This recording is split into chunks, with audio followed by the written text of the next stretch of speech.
Story 1. Racist bully ruins my life, I annihilated hers. So the title is self-explanatory, but you will be surprised.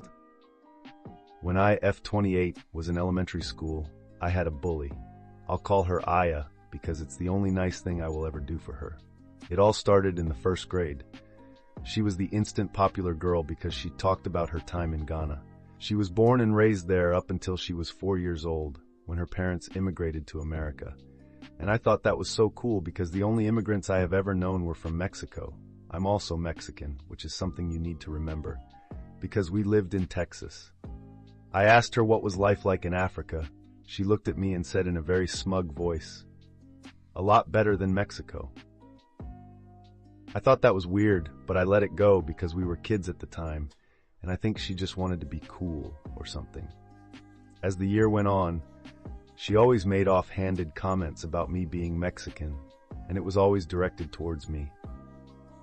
It wasn't until the second grade when we were just learning this brand new word that we have never heard of before. Racism. 7-year-old me at the time vaguely understood it because my mom taught me the words that was derogatory towards us and wanted me to be aware of them. Anyway, we were watching a cartoon about Martin Luther King Jr., and we were at a scene where the protesters were being unjustly arrested. I thought it was cruel and didn't think it was fair. Aya, though, looked at me and shouted, "A beaner like you would never understand." For those who don't know, the word beaner is a slur against Latin people. Sure, it's not as disgusting as the N-word, but it is a disgusting word to people like me, and I've been called that a lot of times even back then. I was horrified being called that in the middle of class, and I looked at my teacher who just shrugged her shoulders and went back to the show. I couldn't believe it. We're learning about the civil rights movement, and I was called a racial slur in front of everyone. I tried asking my teacher why didn't she say anything because what A called me was a bad word towards me and my ethnicity. All she did was say, "It's just a word, just aboard sights and sticks and stones." I ran home in tears and told my mom everything. She was upset at first, but at the time she told me that Aya probably didn't know that that word was a bad word towards Latin people, and maybe she'll figure it out when she's older or say sorry the next day. How wrong my mother was. For the next 4 years, Aya would throw racial slurs at me, calling me a beaner who eats nothing but beans or a wetback because I must have crossed the Rio Grande River. I begged her every single time to stop, and I went to my teachers pleading with them for help, but they never did anything. It wasn't just the racial slurs she threw at me. She would insult me for the way I looked, the way my hair was, why I was bigger compared to the other girls who were slim. She wasn't a model herself either. Things got worse in the 4th grade. I was going through a rough time because my mom was dating a man who drank beer as if prohibition ended. He also smoked heavily, and the smell will end up on my clothes, which added fuel for Aya's fire. It was when DARE was a big thing back in the day. I would always use me as an example about the dangers of smoking, pointing out how the smell was so bad that she constantly plugged her nose every time she walked by me. It led to rumors of me never taking a bath that followed me up until the end of 6th grade. At this time, my mom was starting to realize that Aya was not stopping, and she tried contacting the school, but all she would get was that it was just a disagreement between 2 classmates. She wrote notes for me to give to my teachers, but nothing would happen. And in the 5th grade, things really took a bad toll. My grandfather passed away, and his death hurt me so much that even to this day I still feel that raw pain of his passing. Word got out to my school, and Aya walked up to me saying how sorry she was that my grandfather was gone. I naively thought that maybe she would stop being a bully and say sorry for saying racist things towards me. Nope. It's sad that he died to get away from you. I would too if I realized my granddaughter was so ugly. I broke into tears while she and a few of her friends laughed. And as always, none of my teachers did anything to stop her. I told my mom, who managed to finally get a hold of my teacher, and demanded that she'd do something about A, or else she was going to go up there and make her stop. So for the first time in the whole year, my teacher walked up to Aya and told her to stop being so mean to me. a look at her and burst into tears, crying that she was being so mean. "It's because I'm black, isn't it?" Immediately, my stupid teacher backed off. Aya would go on to use that phrase every single time any of our teachers even attempted to do something. Now you're probably wondering, how did she ruin my life? Well, I'm getting to it. Things slowly quieted down when I was in 6th grade, but Ed was plotting something. I used to draw anime a lot. I wasn't any good, but I practiced every single day, and slowly my skills were improving. I was drawing the main cast of Sailor Moon during free period, and it was a decent first attempt, really. For once, there were no stray pencil marks, and I didn't have to erase as much. I left to go to the bathroom, and when I came back, my drawing was ruined. It had pen marks everywhere with the words Beaner and Wetback in permanent marker all over it. I was devastated and broke down. I worked so hard on that drawing, and it was vandalized with hate. I looked over to a group of desks where Aya was sitting, and I saw her laughing. She and a couple of her girlfriends were saying how funny it was. I was crying over a stupid picture, and I saw that she had that stupid permanent marker in her desk. I marched up to her and yelled at her. I demand to know, what is it about me she hated so much? Why was she acting like a racist towards me when I did nothing to her? I was crying, I was screaming, and my teacher told both of us to go to the office. I thought we were finally going to solve the issue, but as always, I was wrong. My principal looked at the both of us and said that I should apologize to AIA. What? Apologize to her for yelling at her. Just because you're upset over drawing doesn't mean you have to yell at a classmate for it. But she ruined my drawing. She wrote slurs all over it. I should point out that she even had permanent marker stains on her hands. Why aren't you telling her that you don't tolerate racism in this school? Why are you always taking her side? I'm not taking sides, young lady, but those are just words. Sticks and stones. I honestly didn't know what to feel at that moment. I realized that Aya was getting away with her racism, and there was nothing I could do about it. I still refused to apologize, and the principal called my mom, who demanded that the principal do something about Aya, but nothing happened as always. After that incident, Aya was emboldened at the fact that she could get away with the bullying and made my life hell. She destroyed me. It was to the point where I could no longer draw again. Even to this day, if I even tried to draw a character I liked, I would break into tears and just stop. My mom tried everything. She pleaded, she demanded, and she threatened, but my school just brushed it off as an overprotective single mom who just didn't like seeing her overly sensitive child hurt. In my mom's perspective, from what she told me, she watched as her happy-go-lucky little girl slowly morphed into a sad and combative teenager. I developed a hatred towards my own ethnicity, and I cried that I wished I was white because I hated being called those words, and I hated the way my face looked because I could see my Native American features. That's right, I'm indigenous too. She made me hate myself. It was only after elementary school did the bullying finally stop, because she went to a different junior high school. But just because I was able to get away from her didn't mean that the effects of her bullying stopped. I had to go to therapy to get rid of the terrible things she said to me out of my head and slowly regain myself as a person. My family, who knew of the bullying, gathered around and gave me unconditional love and support, all the while telling me stories of our ancestors who started our family, how they fled Spain during the Texas Revolution. I even went to the tribe I was descended from to help gain a better understanding of my indigenous roots, and they helped me immensely as well. Yeah, Aya and I ended up going to the same high school, but I avoided her like the plague because I wanted nothing to do with her or her bullshit. Aya was a model student, and during Black History Month, we used to have an assembly where we talked about the great black figures in history. She would always go on the podium and talk about how proud she was of her race and that we should embrace everyone of different race, religion, and all that good stuff. It took all of my willpower and constant reminding of myself that what happened in elementary school was in the past to not laugh and roll my eyes. I just thought she was a piece of work. Fast forward to 2021. I was packing up my room because I was getting ready to move some of my stuff to my new house with my then fiancé, now husband. while we were planning our wedding. I was reading a book on my phone when I got a notification from someone I hadn't seen since high school. It was Aya. I'm an adult now, so instead of feeling the terrible anxiety I would always feel whenever I would get a note from her, I just looked at it annoyed and wondered what the hell did she want and opened it. Apparently she was hosting our elementary school reunion because the old building was being torn down in place of a new one. She was inviting everyone who went to school there so we can say goodbye to the old girl.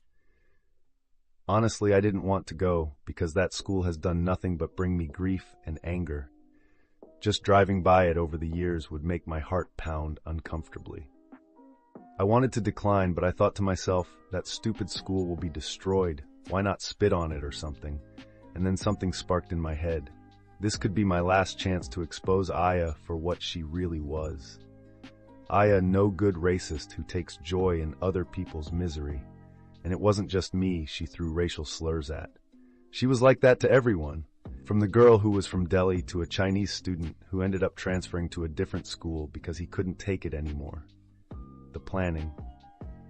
Having dinner with my mom, I asked her if she remembered the girl who used to bully me. She gripped her fork and said that she did remember and how much she hated that little bitch.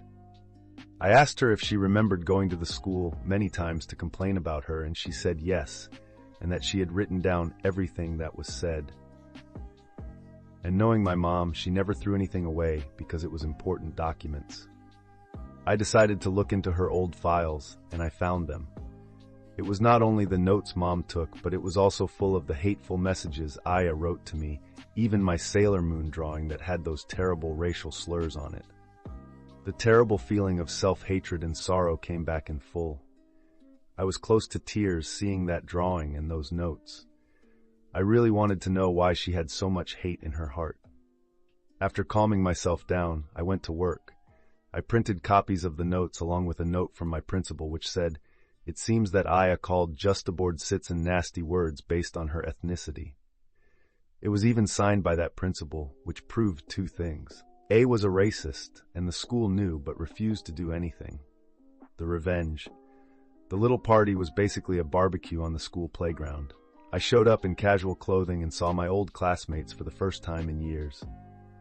To say the least, I was the only one who still looked fresh-faced and not worn down by parenthood. I did catch up to a few of them. Most of them were actually Aya's victims, but unlike me, they ignored her when she would bully them. Looking around, I actually saw some known members of our local equal rights group. I assumed she invited them because Aya made a name for herself over the years since graduation.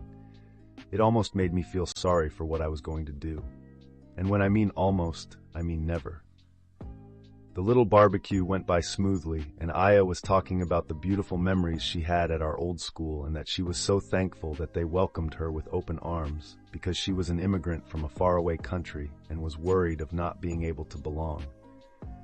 I remembered how proud she was when she first walked in our class. No fear at all.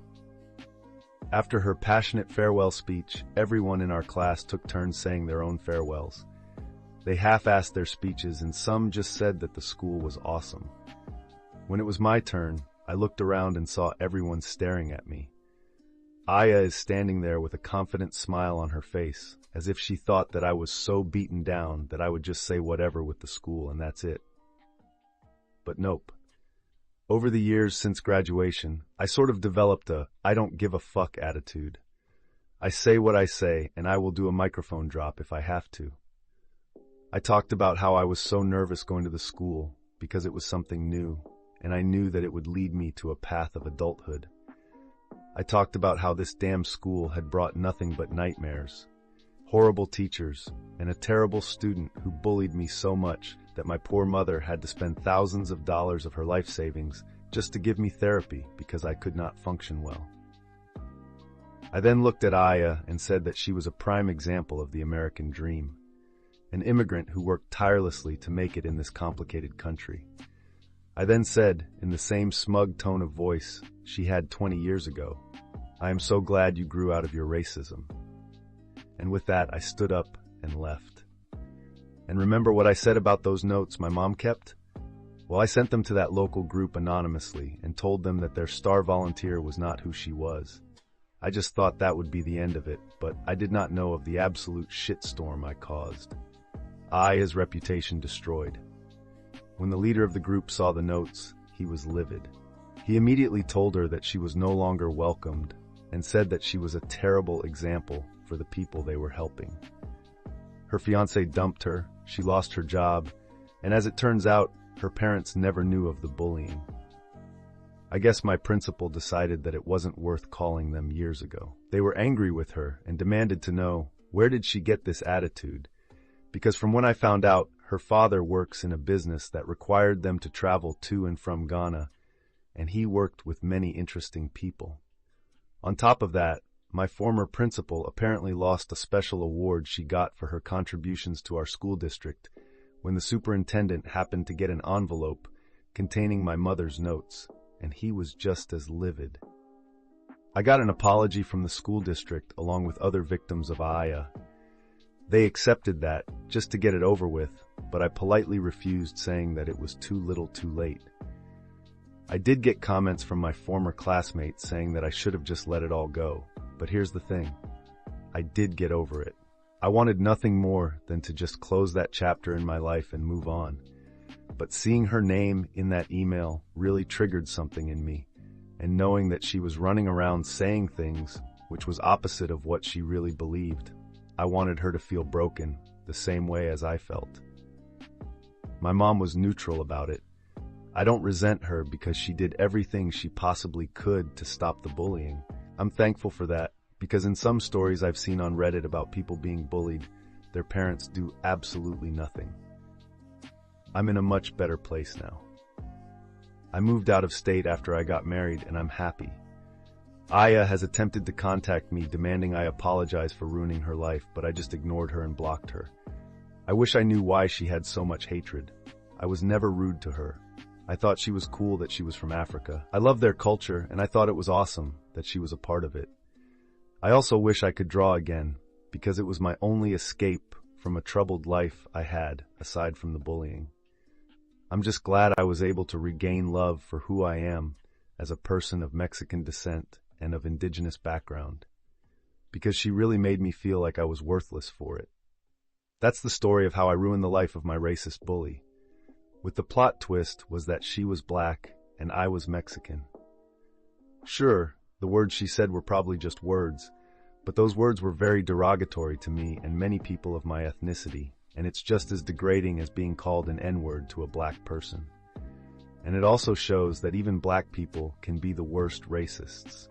I'm not saying that all black people are racist, because I've met amazing black people in my lifetime who truly believe in racial equality. I wanted to keep this to myself, but after seeing the terrible attacks on Asian Americans since the stupid pandemic happened, I noticed that it was sparking a big debate on who should be charged with hate crime. We're still not there yet when it comes to truly being equal regardless of race, gender, religion, and orientation, but little by little we are becoming a little bit better. Not much, but a little bit. Sorry for the long post. I just want to get this off my chest, and please don't make the comments into a debate. I'm really not trying to start anything. I just wanted to tell how I finally got my revenge. Edit. Okay, I really meant it when I said I wasn't trying to start anything when I posted this, but because some people are doubting this, which I'm not surprised, let me clarify a couple of things for you. Why did I still have those notes? Because the bullying happened before social media became a big thing. It was the early 2000s.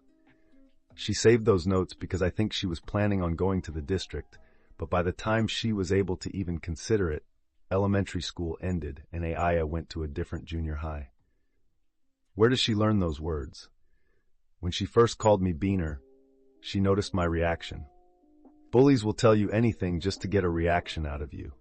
The strongest reaction, the better. I even told her not to call me that word because it was a slur, but that didn't stop her. And why did it cause that district to apologize? Because it wouldn't be the first time they were accused of covering up bullying based on race. They were already going through a lawsuit over a recent incident similar to mine, and they just wanted to avoid any legal repercussions. But as I said, I don't care about that school anymore. It can go to hell for all I care. Wow, that's quite a story. First off, thanks for sharing it.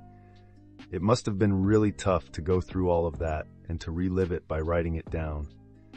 The first thing that stands out to me is Aya's behavior and the school's complete lack of response. Like seriously, how could the teachers and principal let that kind of racial bullying slide? It just boggles my mind. What do you guys think? Have you ever experienced or seen something similar in your schools? And let's not overlook how the story spotlights that racism isn't just a black and white thing, literally and figuratively. It shows that individuals from any background can perpetuate harmful behaviors. It definitely throws a wrench into a more simplistic view of racism, wouldn't you say? As horrible as Aya's actions were, the protagonist's revenge is something to talk about too. Seeing her expose Aya's hypocrisy in front of the community felt like a powerful move. Like, imagine carrying around those scars and finally being able to stand up and say, no more. It's heavy, but it also speaks to the importance of accountability. And oh my goodness, the mom was a hero in her own right. She never gave up fighting for her daughter, jotting down every incident and keeping all those notes, even the defaced drawing. What amazing dedication when the system failed her. Lastly, it's inspiring to see how the protagonist found strength in her heritage and got the help she needed. Her journey to self-acceptance is super moving. What do you think? Does revenge make things right, or is it better to try and move on? Let me know down in the comments. Thanks for sticking around if you made it this far. Story 2. Young firefighter disrespects a lieutenant, so I shame him and get him to quit. I'm not sure if this is pro or not, but I got revenge on a douchebag I used to volunteer firefight with. This was in the early/mid 2000s. I decided to join the local fire department as a volunteer firefighter. I did it for about 5 years and it was great. Training consisted of 3 months of fire training, 2 nights a week, and all day Saturday, and then you would go to EMT training, another 3 months of training. I was about a year, and I was asked to help train some new recruits. One of the lieutenants, Amy, was a short, middle-aged woman who was so full of fire she could make a grown man cry. One of those people who commands both fear and respect wherever she went. Honestly, a great lieutenant and great person. When she wasn't being a drill sergeant, she was extremely kind and generous. She would often bake people cakes and treats and deliver them to the various stations in our department. However, in this new academy class that I was asked to help with, there was a cocky kid that we will call Aaron. Aaron talked big during the training and acted like he was the all-American hero, like he was going to be the lead badass in Backdraft 2. He performed moderately well in training, but far from the top of the class. He gets assigned to Amy's station, which is a pretty quiet station in the department. A few months after he starts, Amy swings by my station one night to say hi. She brings us the mother-lode cake from Claim Jumper, massive 6-layer cake.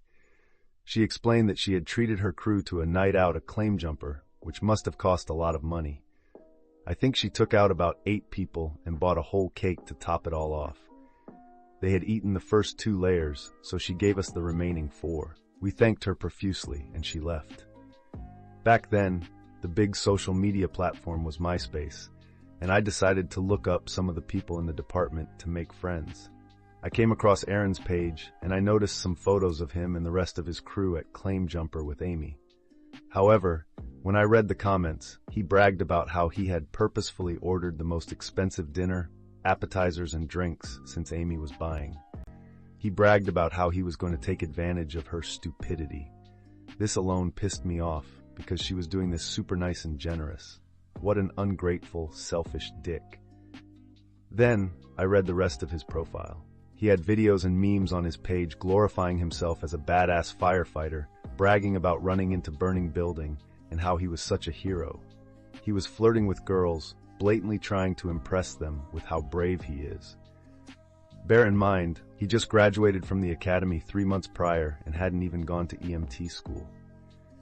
He had never been to a house fire, and all he basically did was carry gear for the other fully qualified firefighters. It was too much for me to tolerate. So here is the revenge. I printed off copies of his MySpace page, including his comments about Amy and toxic bragging. I made multiple copies and took them to every station in the department. We all had pagers, God, I'm old, and a small keyboard at each station to send out text messages. I made an anonymous all-staff page to everyone in the department.